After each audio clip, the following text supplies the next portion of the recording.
Assalamu alaikum jama'a. Sunana Arigaji Shetima. Na fara kokowa ne shekarar 2002. A cikin kokowa abin da muka yi mun ji daɗi. A Tilaberi na yi na hudu. Kuma mun yi kokowa da wayanda ba su yi tsammani za mu yi da su ba. Kuma mun ci nasara kansu banna cewa wani da wani. A ciki har Allah ya kawo mu matsayi an dauke mu albitir.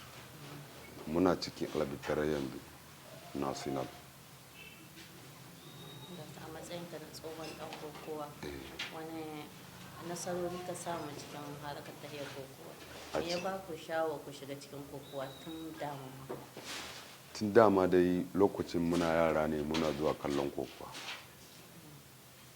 Shine muna karatu Allah bai ba mu izinin yin karatun gaba ɗaya ba.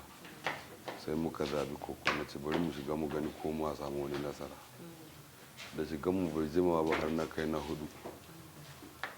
Daga baya kuma dai wasu abubuwa da wanda ba faɗi su.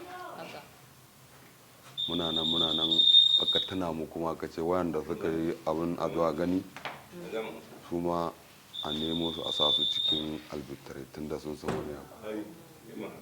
Shi ne aka dauke mu. A cikin kokowa ne kayi shi ma kuka taɓa yi wanda su da za ku manta shi.